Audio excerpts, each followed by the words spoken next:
Hey guys, it's Kevin again, and in this video I'm going to be reviewing American Horror Story Coven, Episode 10, The Magical Delights of Stevie Nicks.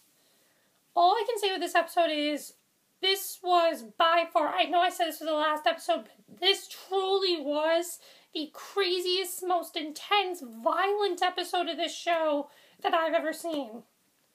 Because they killed off not only, one major character, but 3 major characters in this episode. One of them I don't think is dead. The other 2 are dead. So, but I really love this episode. I really love the direction that they're going in, and I'm definitely interested in seeing what's going to happen next. And I do have some predictions, which I'll get to. But let's just start off, because there's a lot to talk about. First thing we have to talk about is, as we know, it ended on the last episode with Marie going to talk to Fiona about, I thought it was going to be about Queenie dying, but basically she's talking to her because she's thinking about what Fiona said about the truce. If you remember, Fiona said, let's put this all aside, let's just have the truce, and, Marie actually accepts this, and now they're working together. Marie basically says that it was her kindness that, helped her, and, she wants, her kindness and everything, and that she's 300 years old, and we get a really interesting secret about Marie. This was very interesting, in my opinion. The reason that she looks so young, because Fiona asked her why she looks so young, the reason that Marie looks so young is because she has sacrificed all of these babies. She has to do it once a year for this voodoo spirit called Papa, played by, I can't remember what was his name? I think it was Lance Reddick or something like that. I can't remember his name. I think that's his name, though. Who did a fantastic job in this episode. I thought he was great. So she has to sacrifice one, and you see her sacrificing one of them, and, they want to, Fiona kind of gets this idea to work with her and see if this might work out. So that's what they decide to initially do. And I definitely really enjoyed, that plot. Now, basically, everything links together in this episode, so we're just going to talk about each thing that happened as it happened. So then, after this happened, because again, everything really links in this episode, so let's just talk about the other plots as well. So, the other thing that was going on was that they're basically trying to find some sort of sacrifice because Marie, kidnapped this baby, and then that's how the episode started. So, after this, we come back from commercials, and we see Misty Day. And actually, no, we get a really cool scene, in my opinion. Definitely one of the best scenes in this episode was in this next scene. And maybe one of the best scenes of the whole show so far. We see Fiona, Cordelia, and Marie talking.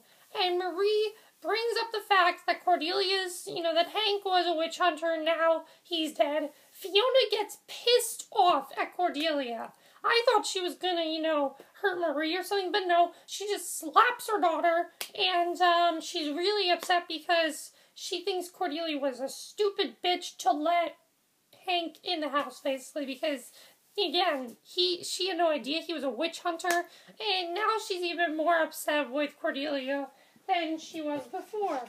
It always seems like Cordelia is treated so unfairly on this show, when really, if you think about it, Cordelia is the only not selfish one on this show. She's the only one who actually has good intentions and seems like a nice character. So also, then we see, Misty. Now, Misty, of course, is preparing for being the Supreme. We kind of find out, though, that she really isn't interested in being the Supreme. But basically, to make sure that she is the Supreme, Fiona and Marie come up with this plan to bring Stevie Nicks to her, and that's what they end up doing. Stevie Nicks comes right to their house, and Stevie Nicks sings all these songs just for her. So, yeah, she sings all these songs just for her, and, So yeah, that was definitely very interesting, I think. I really enjoyed the way that all worked out. Madison, though, is completely jealous, though, because we find out a lot of stuff about Madison in this episode, which I really loved. I really love that. I mean, ever since Madison came back, she really has not done much. So it was really great to see her do something big on this episode, because that was really great. I mean, Madison's kind of been a side character thus far, and it was really great to see her, have something really big to do. So, I really love the quote where she talks to Fiona, she's like, I like Eminem, when is he gonna be here? And Fiona's like, oh, he's not interested in you. I thought that was a really funny quote. It was a nice way, I mean, this was a very dark episode, but it was a nice way to throw some humor in there. Madison never ceases to make me laugh. After this, basically, we see her talking to Zoe and Nan, and they're also really not sure where Queenie has gone. They don't know where Queenie is, or, her whereabouts or anything, so I'm assuming Queenie's dead. I'm assuming they're going to stick with this death, because Marie is working with Fiona now, and she really does not need Queenie. Yes, Queenie was a great character, but she died in a perfect way. She sacrificed herself, and that was a great way to die. So after this, we see her talking to Zoe and Nan, and she's basically saying how she also wants to be the next Supreme, and Zoe says she can't be, but Madison says she no longer has a heart monitor, that when she came back to life, she lost her heart monitor, so she is completely healthy now, and she can be, the Supreme. And, Nan also thinks she could be a good Supreme, and I like that Madison and Nan were kind of fighting up, and Zoe's kind of like, trying to break them up and everything. Zoe really did not do much in this episode. All she was a background character, and, I don't know, I thought that was just okay. I found that interesting, though, that she was just a background character. So Madison decides that she's going to, kind of this fight with Misty and not tell her about it. She's going to try to be, like, fake BFFs with Misty, which I thought was actually a really good plan, and I actually really enjoyed that. So, yeah, that was great. So, yeah, I really enjoyed that. So, she takes her to this graveyard, basically, and, yeah, so, as I said, she takes her to this graveyard, and when they're in the graveyard, this was probably the best scene, definitely there are two really awesome scenes in this episode. This was the first one. Madison takes Misty to this graveyard, it's all, dark and everything, and, Madison is basically being, as I said, fake friends with Misty right now. She's saying how, oh, Fiona and Marie don't really care about you. They hired Stevie Nicks and everything. And she tells her to lose the shawl because Stevie Nicks doesn't actually like her. So, takes off the shawl, and then Madison hits her on the head with a brick out of nowhere. Like, literally, that came out of nowhere. I didn't even think she was going to do that. Well, if anything, I thought she was going to, take off the shawl and then have, a huge fight. Because she had opened up a coffin and let out the dead man, and then she puts Misty in the coffin and buries her alive. So, basically, Misty's dead now, I'm assuming. I really think that Misty's dead now. I don't think she's going to live from this. But I guess we'll have to just see from, what they say in the future, because I don't think really she can live from this, but we'll definitely have to see. So yeah, that was definitely Madison's fault. Madison just had a great episode. She was just such a badass all episode. As Madison is always badass. She was awesome in this. Alright. So then we have the witch hunters again, and they're Googling, Fiona and Cordelia are kind of Googling stuff about the witch hunters. And, Cordelia is feeling very guilty about Hank, and she's so guilty that she's talking to Myrtle Snow. And Myrtle Snow says she's going to try to be there for her and be the mother for her. But Cordelia has lost all her powers for some reason. She's lost her power of sight now that her actual sight is back. And she decides she's completely useless as a witch. She has a huge fit, smashing up her greenhouse and screaming at Myrtle. So that was definitely very, very interesting to see. And I thought definitely Sarah Paulson gave a great performance in that scene. I thought she did a great job there. And then, meanwhile, Delphi Trust is overrun by FBI agents, and their stocks begin to plummet. Hank's father and his men-at-arms know they have to do something, and basically, are they on their way to New Orleans? We'll have to see what's going to happen from here. Alright, so next we gotta get to the final part of the episode, which I really loved. Nan. Nan, in my opinion, stole the show in this episode. Madison and Nan stole the show. They were both awesome in this episode, but especially Nan. And I'll get to that in a second. But we also found out that basically the first sacrifice that Marie made was her own baby, and she's been making sacrifices since then. So we found that out as well. I forgot to say that. But with Nan, her and Zoe go into this hospital, and they basically find out that Luke died.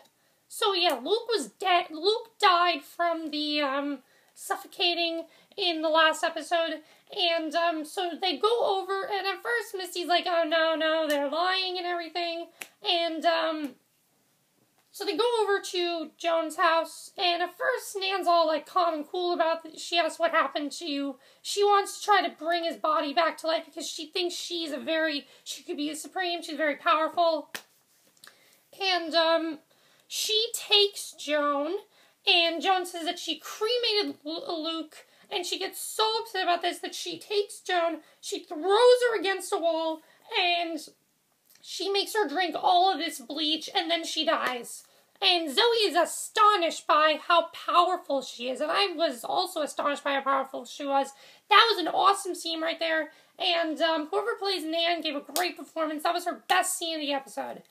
And then just when you think things couldn't get any worse for this show, it did. Because Nan and Zoe are talking. Zoe thinks that Nan could be the new Supreme, and Nan hears the baby crying, and she realizes that Marie's going to sacrifice it. And she says, you're not sacrificing it, I'm going to take it. And they say, no, you give it to me, or else we're going to kill you, or something like that. And they realize that, so Fiona and Marie realize that they don't actually need a baby to kill, because Nan is the innocent one. So they drown Nan completely. They drown her, and she dies. So she's taken by Papa, what's his name? Papa what? Let's see, Papa Legba, as I said, this voodoo spirit. And so they decide to do that. And basically, Papa Legba basically told Fiona that he could strike this own deal with her, if she, had a soul. But we found out that Fiona does not have a soul. Also, the Axemen came back in this episode, so the Axemen's gonna be working with Fiona now. And so now they have Nan dead, and he takes Nan, and he tells her they're gonna go to a better place, which of course is heaven. And that's how it ended. It ended with Stevie Nicks singing a song, and I'm definitely looking forward to the next episode. I think this was a fantastic episode, though. By far the best episode of the season. I had nothing wrong with this episode. My only complaint was I wish Stevie Nicks would have done more. She might do more, though. I don't think Misty is necessarily going to die in this, in the show. If she is dead, fine, but I don't think she's gonna die. She was like the central focus of this episode. So yeah, really love this episode. Let me know what you guys saw this episode. Did you like the new character of Papa Legba? I think he's a really great character, and I think he adds a lot to the show. Nan dying, are you upset about that? Are you upset about any of the other characters? Also, we got no Kyle, no Delphine in this episode. Don't know what happened to them. I guess we'll just see them next week. They really were not needed in this episode, so... Also, did you not like that Zoe was a background character? That kind of annoyed me. I wish she wasn't a background character in this episode. Also, what about, let me know anything else, about, also, what else am I trying to say? What, the Axemen Fiona, what's going to happen there? Is the truce going to work out? This episode really was all about selfishness. Who is the real Supreme? At this point, I'm thinking it's going to be Zoe, because I just think that's the only option they have left. And, so that's it for my review. I hope you enjoyed it, and I'll see you guys in the next video. Okay, bye.